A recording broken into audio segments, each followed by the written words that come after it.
कि जाति की बात सिर्फ नेता करते हैं, जनता नहीं करती। बिहार में हाल में जातीय जनगणना का आंकड़ा आया है।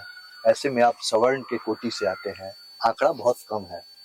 तो एक ही अगर देखा जाए तो इसमें बीजेपी को छोड़ दिया जाए तो सवर्णों को टिकट देने में दूसरी जो पार्टियां हैं कहीं ना कहीं उतनी दिलचस्पी नहीं दिखाती है जितना बीजेपी दिखाती है। देखिए, मेरा ये मानना है कि जो आंकड़े आए हैं वो आंकड़ा फर्जी है कि नहीं, उस पर मैं कमेंट नहीं करूंगा। लेकिन ऐसा भी नहीं है कि कोई सवर्णों की संख्या जो है 50% थी, घटा के 15% कर दिया गया है। 2-4% इधर उधर, 2-4% इधर उधर हुआ होगा, क्योंकि जो सत्ता में रहते हैं वो अपनी ताकत ज्यादा दिखाने का प्रयास करते हैं, तो कहीं से काटेंगे तभी कहीं जोड़ेंगे।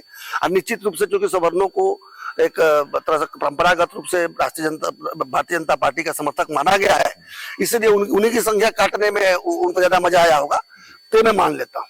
लेकिन ऐसा भी नहीं है कि कोई, हम पहले भी 50% थे। हम लोग मानते भी हैं कि हमारी संख्या 15, 15.5 में होकर 18-20 के आसपास है।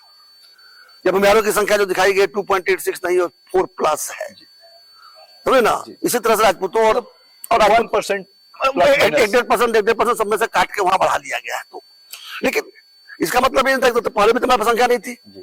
सवर्णों को टिकट मिलता कैसे था, जीतते कैसे थे? पहले ये सार्वजनिक नहीं था, सब बिल्कुल सार्वजनिक था, प्रोपेगेंडा, सबको पता था, ये राजनीतिक प्रोपेगेंडा है, सबको पता था। पहले भी 85-15 लोग बोल रहे थे, बुला गए आप, तब जनगणना सार्वजनिक नहीं हुआ था। देखिए, कहने का मतलब पहले मौखिक वर्बली लोग चर्चा करते थे, या यूं कहे कि इंटरनली सर्वे हुआ करता था, पब्लिक डोमेन में अभी तो लगता है जैसे यूनो ने सर्वे कर लिया है, यूनाइटेड नेशन सर्वे है क्या, इस पर विश्वास कर रहे हैं।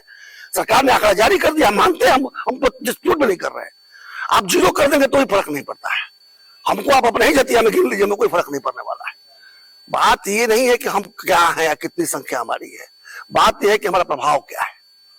आज तक इतनी संख्या में जीतते आए हैं, तो सारी ग्राउंड रियलिटी के होने के बावजूद जीतते आए हैं और जीतेंगे। अब मैं बताता हूँ, एक थोड़ा सा उदाहरण देता हूँ मैं आपको। ये तो एक मिथक को मैं तोड़ दूं। मैं 2 बार से एमएलसी बना हूं, और जो मेरे वोटर हैं, जो हमको चुनते हैं, उसमें 38% रिजर्वेशन है। इसके बाद से बाकी ओबीसी और दूसरी जातियों के उसमें काफी ये है। भूमिहार, या तो मैं भूमिहार जाति चाहता हूँ, या तो मुखिया का चुनाव लड़ता है बीडीसी का, तो उनकी संख्या अगर जोड़, कुछ वार्ड भी होंगे, अगर जोड़ दीजिएगा तो उनकी पूरी संख्या सारे वोटरों की संख्या में 1% भी नहीं है।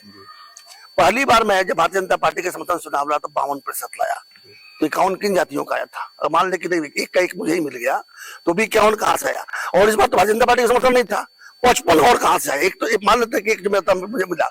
मैं ये कहना चाह रहा हूं कि जाति की बात सिर्फ नेता करते हैं, जनता नहीं करती। सच्चिदानंद राय नेता नहीं है? मैं नेता हूं, मैं किसी दल का नेता नहीं हूं।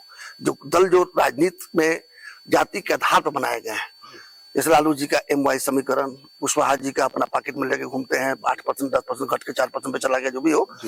और इसी तरह से मांझी जी हैं, वो एक तमाम पार्टियां, तो जितनी पार्टियां हैं, हर कोई एक न एक समीकरण लेके चलते हैं। मैं किसी समीकरण विश्वास नहीं करता। मेरा समीकरण छपरैया है। छपरा की पूरी जनता जो है, छपरा के सारे जनप्रतिनिधि जो है, वो मेरी जाति के हैं। अब ऐसा अगर मान कर चलता हूं तो जातिवाद तो खत्म हो गया यहाँ पर।